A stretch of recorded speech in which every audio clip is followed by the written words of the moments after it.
मेरी पत्नी, जिसे मैं मासूम समझ रहा था, वह भी उस आदमी के साथ मिली हुई थी। दोनों ही मिलकर मेरी आंखों में धूल झोंक रहे थे। वह आदमी अपनी माँ की बीमारी का नाटक करके उसे अपने साथ ले जाता और रात को मेरी पत्नी वहीं रुक जाती। भगवान जाने दोनों के बीच कैसा रिश्ता है। एक दिन मैं अपनी पत्नी के पीछे गया और वहाँ मैंने जो देखा उसे देखकर मेरे पैरों तले से ज़मीन खिसक गई। मेरी पत्नी एक डॉक्टर थी। एक आदमी अपनी माँ को लेकर हमारे घर आता और कहता कि मेरी माँ की तबीयत बहुत ख़राब है और मेरी पत्नी को अपने साथ ले जाता। मेरी पत्नी सारी रात वहीं रहती और दूसरे दिन वापस आती। यह सिलसिला कुछ दिनों से चल रहा था। पहले तो मैं यह सब नज़रअंदाज कर रहा था कि यह मेरी पत्नी का कर्तव्य है कि वह मरीज को देखभाल करे और उसी के पास ही रहे।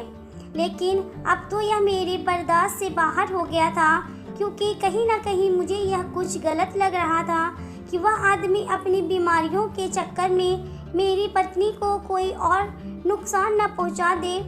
एक दिन मैंने पत्नी को कहा कि तुम रात को वहाँ ना रुका करो, मुझे अच्छा नहीं लगता। तो पत्नी ने यह कहकर मुझे खामोश करवा दिया कि यह मेरा तो फ़र्ज़ है। और रही बात उस आदमी की, तो तुम फिक्र मत करो, मुझे ना चाहते हुए भी खामोश रहना पड़ा। सुबह सुबह जब मैं नाश्ता करने के बाद ऑफिस जाने के लिए घर से बाहर निकला तो वही आदमी अपनी गाड़ी से उतरकर हमारे ही घर की तरफ आ रहा था। मैंने उसे रास्ते में ही रोक लिया तो वह आधा दरवाज़ा खोलकर अंदर से झांकने की कोशिश करने लगा। मैंने भी दरवाजे की तरफ देखा और फिर दोबारा उसे देखा और पूछा कि अब तुम्हारी माँ की तबीयत कैसी है? तो वह कहने लगा ठीक नहीं है, इसलिए तो आज दोबारा आया हूँ, उनकी तबीयत संभाल नहीं रही है। मैंने अफसोस से हल्की सी आवाज़ निकालकर अपनी पत्नी को आवाज़ लगाई। अंदर से उसकी आवाज़ आई कि आ रही हूँ, लेकिन वह आदमी इशारे करने लगा कि मैं खुद जाकर बुलाता हूँ। उस आदमी की बात सुनकर मुझे बहुत गुस्सा आया, लेकिन मैंने सब्र से काम लेते हुए दांत पीस कर कहा कि नहीं, आपको ज़रूरत नहीं है, वह खुद आ जाएगी। मेरा गुस्सा देखकर वह खामोश हो गया था, इसलिए अपनी बाइक के पास जाकर खड़ा हो गया। तकरीबन 10 मिनट बाद मेरी पत्नी अपना बैग हाथ में लिए बाहर निकली और मुझे बाय बोलकर उस आदमी के साथ बाइक पर बैठकर चली गई। दूर तक मेरी नज़र हो, मैं उनकी बाइक का पीछा किया था। एक जलन जो मेरे अंदर अचानक से जाग उठी थी, जबकि मैं जानता था कि मेरी पत्नी की ज़िंदगी में जो जगह मेरी है वह किसी की भी नहीं है, लेकिन फिर भी पता नहीं क्यों मुझे जलन हो रही थी। जब बाइक मेरी नज़रों से गायब हो गई तो मैंने अपनी बाइक की स्पीड तेज़ की और मोहल्ले से बाहर निकल आया। बाइक चलाते हुए भी मेरी सारी सोच उस आदमी पर अटकी हुई थी जो अचानक से हमारी ज़िंदगी में बिन बुलाए मेहमान की तरह दाखिल हो गया था। ऑफिस पहुंचकर सबसे पहले मैंने अपनी पत्नी को फ़ोन किया और उसे घर पहुंचने का पूछा तो उसने कहा कि मैं इस आदमी के घर पर हूं, शाम को बात करती हूं। और कॉल कट करके मैंने फ़ोन टेबल पर रखा और आंखें मलते हुए एक गहरी सांस लेकर काम पर ध्यान दिया, क्योंकि सामने ही बॉस का ऑफिस था। शाम तक मैं बैठा ऑफिस में काम कर रहा था। मुझे इसी सोच ने सताया था, लेकिन जैसे ही मैं काम से फ्री होकर ऑफिस से बाहर निकला तो एक बार फिर सोचा और इस सोच ने मेरे दिमाग में घेरा बना लिया था। मेरी आंखें जल रही थी यह सोच सोचकर कि मेरी रातों की नींद हराम हो चुकी थी। तेज़ स्पीड से बाइक चलाकर मैं घर पहुंचा और बेल बजाई, लेकिन किसी ने दरवाज़ा नहीं खोला, मतलब मेरी पत्नी अभी तक घर नहीं आई थी। गुस्से से मैंने दूसरी चाबी निकालकर ताला खोला और घर के अंदर जाकर टेबल पर बैग रख दिया और किचन में जाकर फ्रिज से ठंडा पानी की बोतल निकालकर मुंह में लगाकर सारी बोतल खत्म कर ली। पानी पीकर मेरा गुस्सा थोड़ा कम हुआ तो मैंने एक बार फिर से अपनी बीवी को फ़ोन लगाया। पहले ही बेल पर उसने फ़ोन उठाया। मैंने फ़ोन उठते ही सवाल पूछा कि कब तक घर आओगी, तो वह बोली कि सुबह आऊँगी, हालत ख़राब है। इससे पहले मैं उससे कुछ कहता वह फ़ोन रख चुकी थी। मैंने फ़ोन वहीं टेबल पर रखा और खुद वहीं पास बड़ी कुर्सी पर बैठ गया। अगर मुझे उस आदमी के घर का पता होता तो मैं अब तक उसे वहाँ से ले आ चुका होता, लेकिन ऐसा करना भी मुझे सही नहीं लग रहा था क्योंकि मेरी पत्नी एक डॉक्टर थी। ऐसे उसे किसी भी मरीज के घर से लेकर आना तो यकीनन उसे बहुत बुरा लग जाता। वैसे भी वह बाकी लड़कियों की तरह नहीं थी। मैं बहुत देर तक वहीं बैठा रहा। फिर जब भूख का एहसास होने लगा तो मैं उठा और खाना गर्म करके प्लेट में डालकर ले आया। खाना खाने के बाद मैंने सोचा कि अब पत्नी तो घर पर नहीं है तो कुछ देर टीवी देख लूं, लेकिन पहले न्यूज़ सुनकर मेरा दिमाग खराब हो गया। शहर में रोज़ रोज़ होते अजीब किस्से ने पूरे शहर को अजीब से खौफ की लपेट में ले लिया था। परेशानी से मैंने एक बार फिर अपनी पत्नी को फ़ोन किया तो उसका नंबर बंद आ रहा था। उसी तरह मैंने कई बार उसे कॉल किया लेकिन जवाब नहीं मिला। मैंने फ़ोन को बाजू में रखा और कुर्सी पर टेक लगा कर बैठ गया। पता नहीं वह आदमी अचानक से कहाँ से आया, ना ही उसका कोई अता पता है और ना ही इससे पहले कभी उसे देखा था। कहीं मेरी पत्नी को कोई नुकसान न पहुंचा दे या फिर कहीं वह उसे मुझसे छीन ही ना ले। अगर ऐसा हुआ तो मोहल्ले में मेरी क्या इज्जत रह जाएगी। सब सोचेंगे कि मुझे एक औरत भी नहीं संभाली जाती। नहीं, मैं उसे कल ही मना करूँगा उस आदमी के साथ जाने के लिए। मैं पूरी रात इस कुर्सी पर बैठा रहा और वहीं सो गया। पूरी रात गुजारने के बाद सुबह जब दरवाजे पर दस्तक हुई तो मैं दुखती टांगों के साथ उठा और दरवाज़ा खोला तो सामने मेरी पत्नी खड़ी थी, लेकिन उसकी नज़रें गली से आते शख्स पर थी। मैंने खामोश निगाहें उस पर डाली और अंदर आ गया। वह भी दरवाज़ा बंद करके अंदर आई, अपना बैग रखकर सोफे पर ही बैठ गई। तो मैंने कहा, तुम अब उस आदमी के साथ उसके घर नहीं जाओगी? मैंने खड़े खड़े उसकी बंद आँखों को देखकर कहा तो उसने बंद आँखों से ही जवाब दिया कि हमारी उसे ज़रूरत है, पहले ही बात हो चुकी है, उसकी माँ बहुत बीमार है। मैं कह रहा कि दोबारा तुम वहाँ नहीं जाओगी, अब वह अपनी माँ को अस्पताल लेकर आ जाया करेगा। मैं उसके सामने बैठकर बोला तो वह अपनी आंखें खोलकर सीधी होकर बैठ चुकी थी और कहने लगी, तुम चाहते क्या हो कि मैं यह काम करना छोड़ दूं और घर में बैठ जाऊं? तो मेरी डिग्री किस काम की नहीं रहेगी? यही चाहते हो आप? मैंने कब कहा कि तुम यह नौकरी छोड़ दो? तुम करो यह काम, लेकिन उस आदमी के घर पर मत जाओ। मुझे तुम्हारा उसके घर जाकर रुकना बिल्कुल भी अच्छा नहीं लगता। मेरी पत्नी कहती है तुम मुझ पर शक कर रहे हो। वह मुझ पर चिल्ला कर बोली तो मैंने चौंक कर उसे देखा। नहीं, मैं तुम पर शक नहीं कर रहा, मैं उस आदमी पर शक कर रहा हूँ और यह मेरा हुक्म है कि तुम अब उस आदमी के साथ नहीं जाओगी। अपनी बात कहता मैं उठा और कमरे की तरफ चल दिया। वह अब मेरी बात पर जोर से चीखी थी कि तुम मुझ पर हुक्म नहीं चला सकते, समझे? और ना ही कहीं आने जाने से रोक सकते हो। मैं आज़ाद हूँ, समझे तुम? वह इतना चीख कर बोली थी कि मुझे उसके गले से बगावत की आवाज़ आ रही थी। मैंने गर्दन मोड़ी और उसे देखा और ऑफिस के लिए तैयार होने के लिए कमरे में आ गया। तैयार होकर मैं बिना नाश्ता किए घर से बाहर निकल गया। मुझे लगा था कि वह मुझे रोकेगी और नाश्ते का पूछेगी, लेकिन ऐसा कुछ नहीं हुआ। अब वह काफ़ी बदल गई थी। कुछ ही हफ्तों में हमारे बीच एक अलग ही रिश्ता बन चुका था। मैंने गुस्से से बाइक स्टार्ट की और ऑफिस निकल गया। लेकिन गुस्सा और भूख की वजह से मैं काम पर ध्यान नहीं दे पा रहा था। ऑफिस में छुट्टी लेकर मैं बाहर निकला और ऑफिस से दूर एक होटल था। होटल पर नाश्ता करने आ गया था। नाश्ता करने के बाद मैं वहीं बैठ गया और सुबह होने वाले झगड़े पर गौर करने लगा। क्या मेरी पत्नी का उस आदमी के घर जाने के लिए मुझसे झगड़ा करना, मैं यह सब बातें सोच रहा था। और उस आदमी का आना, यह सब एक ही दिन में नहीं हुआ। फिर यह काम कुछ हफ्तों में तो नहीं हो सकता था। मेरी पत्नी उसे उस आदमी से शादी से पहले भी मिलती रही होगी, तभी तो मेरे सामने ऐसी बातें कर रही थी। एक सोच खत्म हो गई तो दूसरी आ गई। जिसे मैं मासूम समझ रहा था, वह भी उस आदमी के साथ मिली हुई थी। दोनों ही मिलकर मेरी आंखों में धूल झोंक रहे थे। वह आदमी अपनी माँ की बीमारी का नाटक करके उसे अपने साथ ले जाता। भगवान जाने दोनों के बीच कैसा ताल्लुक है कि जो वह इतना उछल रही है।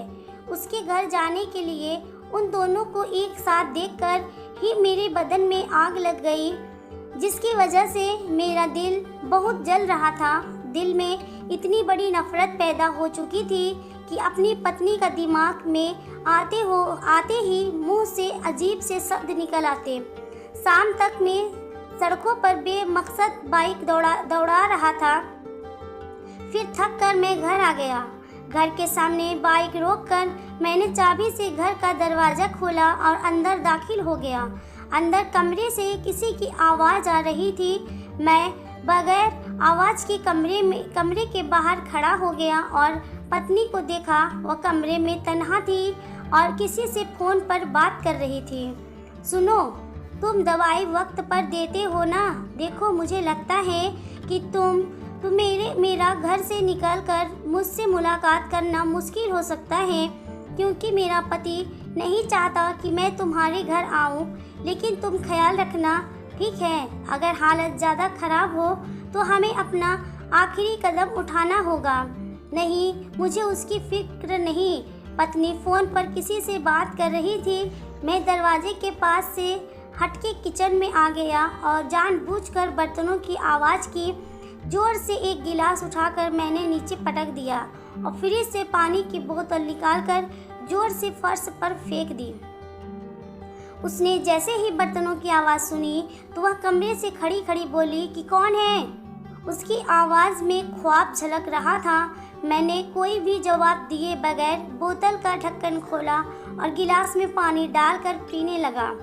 तभी मुझे कदमों की आवाज़ किचन की तरफ आई महसूस हुई थी। जैसे ही वह किचन में आ गई तो मैंने गिलास से नज़र उठाकर उसे देखा।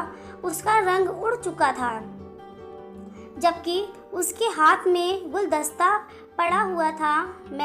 मैं ही चौंक गया था। वह अभी तक खड़ी खड़ी निगाहों से मुझे देख रही थी। मैंने गिलास खाली करके रखा तो उसने होश की दुनिया में कदम रखा और गुस्से में बोली कि तुम बेल नहीं बजा सकते थे। मैं कितना डर गई। मैंने उसे खामोश नज़रों से देखा और बाहर चला आया और गुलदस्ता उसके हाथ से लेकर बोला कि तुम ऐसा क्या कर रही थी कि तुम इतना डर गई थी? उसका रंग उड़ गया था। उड़ते रंग के साथ वह बोली, तुम इल्ज़ाम मत लगाओ मुझ पर, मैंने कुछ नहीं किया। मैंने उसकी इतनी लंबी चौड़ी बात सुनकर अपने कंधे उचका दिए और अपने बेडरूम में जाकर कपड़े बदलने लगा। अब मुझे उससे कोई फ़र्क नहीं पड़ता था कि उसके साथ क्या हो रहा है, कि वह खुद क्या करती फिर रही है। बस अब मुझे किसी चीज़ के फ़र्क था तो यह कि वह मुझे धोखा देने किस हद तक जा सकती है। छत पर घूमते हुए मैंने पत्नी के फ़ोन पर सुनने वाली बातों पर गौर करना चाहा तो मुझे कुछ समझ नहीं आ रहा था। वह किसी से बात कर रही थी और उसकी आखिरी काम क्या था? कहीं वह भागने का इरादा तो नहीं कर रही थी? मैं क्या करूँगा? अगर वह घर से भाग गई तो मैं कहीं मुंह दिखाने के लायक नहीं रहूँगा। मोहल्ले में क्या इज्जत रह जाएगी? मुझे जल्दी से जल्दी कुछ करना होगा। मैं उसे गौर से देखकर सो रहा था और फिर करवट लेकर लेट गया था। अगली सुबह वह आदमी घर के सामने आ गया और मेरी पत्नी मेरे सामने उसके साथ चली गई, लेकिन मैं कुछ भी नहीं कर सका क्योंकि मैं नहीं चाहता था कि पूरा मोहल्ला हमारा झगड़ा देखे, और इसलिए मैं सब्र का कड़वा घूंट पीकर तैयार होकर ऑफिस चला गया। दिन में ऑफिस का काम करने के बाद जब मैं घर आया तो पूरा घर खाली था, मतलब आज भी मेरी पत्नी घर नहीं आई थी। मैं टॉवल से अपना मुंह साफ करके कुर्सी पर बैठ गया। जिंदगी में सुकून के दिन भी आए थे, कितना सुकून था शादी के शुरू के दिनों में, लेकिन अब तो जैसे हर चीज़ ही बदल गई थी। कभी कभार तो मुझे लगता था कि वह बस शादी के शुरू के दिनों में अच्छा बनने का नाटक ही करती थी, और अब नाटक करके थक चुकी थी तो अपना असल चेहरा मुझे दिखा रही थी। काश कि मैंने ऐसी औरत से शादी ही ना की होती। मैंने सिर हिलाते हुए टेबल पर रख दिया क्योंकि सर दर्द से फटा जा रहा था।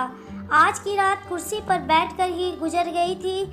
जब सुबह दरवाजे की बेल बजी, मैंने जाकर दरवाज़ा खोला तो सामने मेरी पत्नी खड़ी उस आदमी को हाथ हिलाकर मुस्कुराते हुए देख रही थी।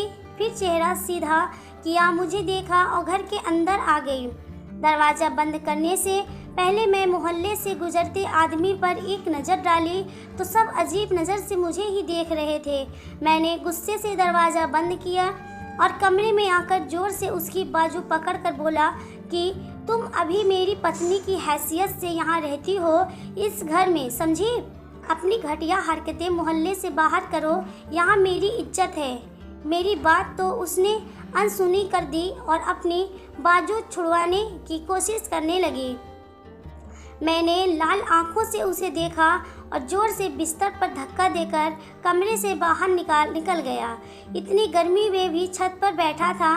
एकदम से पत्नी का रवैया मेरे दिमाग में आ चुका था तो उसका बिखरा हुआ होलिया मेरे सामने आया तो मेरा दिल किया कि मैं इसकी हर चीज़ बहस नहस कर दूं और खुद कहीं चला जाऊं जहां कोई मुझे जानता भी ना हो। मैं लोगों के सवाल की नज़रों से बच जाऊंगा। रात तक मैं छत पर बैठा रहा, फिर नीचे आया और कपड़े बदल के घर से बाहर निकल गया और बाहर से ही खाना खाकर रात घर वापस आया।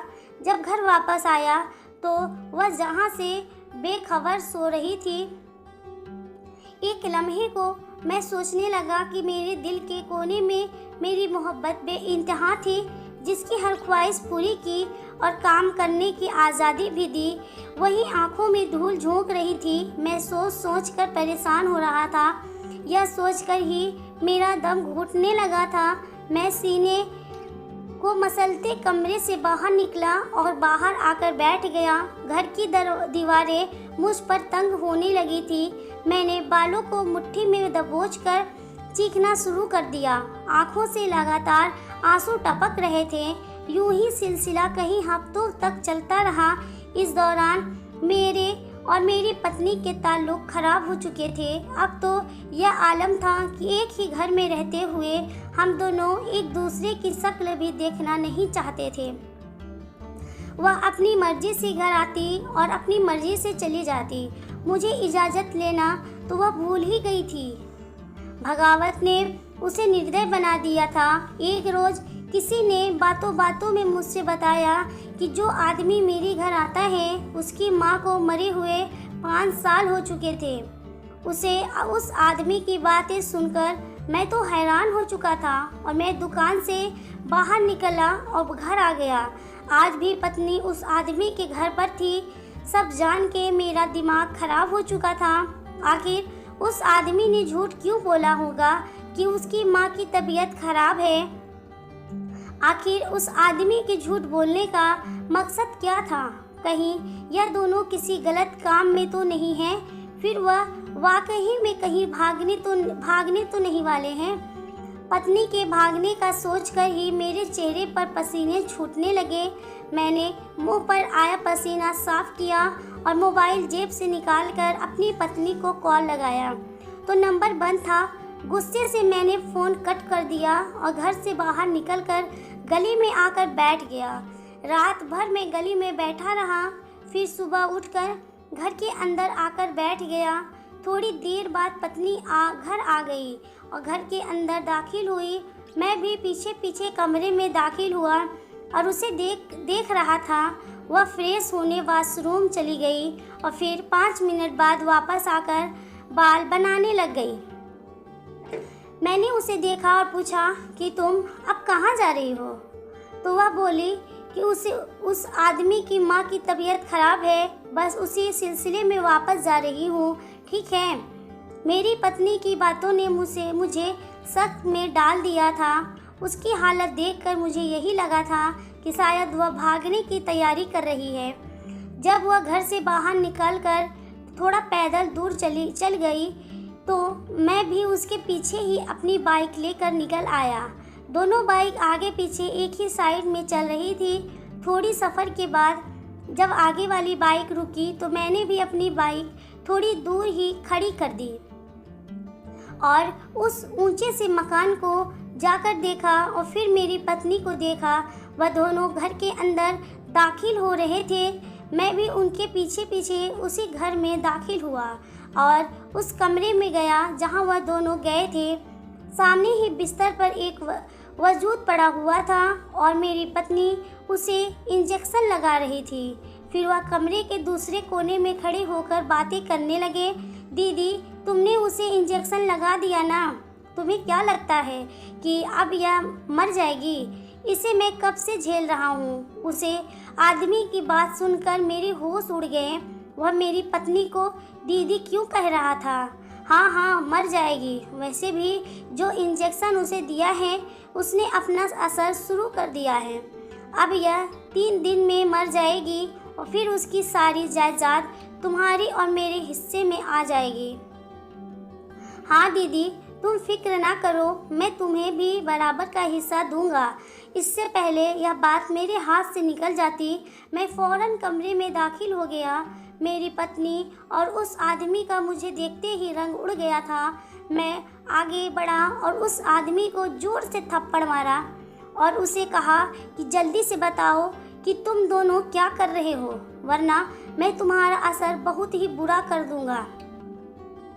एक ही थप्पड़ से उस आदमी ने तोते की तरह बोलना शुरू कर दिया। यह मेरी बहन है। मुझे कुछ साल पहले घर वालों ने मेरी लालची की वजह से घर से निकाल दिया था और आपकी शादी पर किसी ने मेरा जिक्र तक नहीं किया, क्योंकि मैं उनके लिए इतना अहम था ही नहीं। घर से निकलने के बाद मैंने उसे लड़की को अपनी मोहब्बत के झूठे जाल में फंसाया। क्योंकि मैं नौकरी नहीं करता था, इसलिए खाने के लाले पड़ गए। तब मैंने उससे शादी की। एक रोज़ मैंने आपको और दीदी को बाज़ार में देखा था। फिर मैं एक दिन दीदी के अस्पताल गया और दीदी से मदद मांगी। दीदी को शुरू से ही मुझे बहुत मोहब्बत थी, इसलिए दीदी फ़ौरन मान गई और मदद करना शुरू कर दी। इसलिए मैं दीदी को रोज़ ले जाता था। मेरी पत्नी के भाई ने अपना जुर्म कबूल कर लिया। तभी मैंने अपना फ़ैसला उसे सुना दिया और मैंने उसे तलाक दे दिया। मेरी पत्नी ने जिस लड़की को इंजेक्शन दिया था उसे हमने बच्चा तो लिया, लेकिन उस इंजेक्शन से लड़की के गुर्दों पर असर हुआ, जिसकी वजह से उसे सांस लेने में परेशानी हो रही थी। एक वह लड़की थी जिसे मोहब्बत की इतनी बड़ी सज़ा मिल गई और अपनी वजूद के एक अहम हिस्से को खो दिया था, और एक मैं जिसने अपनी पत्नी से धोखा खाया था। लेकिन वक्त का काम है गुजर जाना, कभी खराब। यह वक्त भी जख्मों के साथ गुजर गया था। मैंने भी 1 साल के बाद शादी कर ली और मेरा एक बेटा भी था, और अब मैं अपनी पत्नी और बेटे के साथ अपनी ज़िंदगी में बहुत खुश हूँ। दोस्तों, आज की कहानी से हमें यह सीख मिलती है कि लालच इंसान को इतना अंधा कर देता है कि इंसान अच्छे और बुरे की तमीज़ भूल जाता है और उसका अंजाम बहुत ही बुरा होता है। तो दोस्तों, आपको क्या लगता है, पैसों के लालच में इन दोनों भाई बहन ने मिलकर उस लड़की की के साथ सही किया था। आपकी राय कमेंट बॉक्स में ज़रूर बताएं। वीडियो को लाइक करें और चैनल को सब्सक्राइब करें। अगर वीडियो अच्छा लगा हो तो शेयर ज़रूर करें और हाँ, कमेंट करना ना भूलें कि आपको वीडियो कैसा लगा। वीडियो पूरा देखने के लिए धन्यवाद। हम आपके लिए ऐसी ही नई नई कहानियाँ लेकर आते रहते हैं।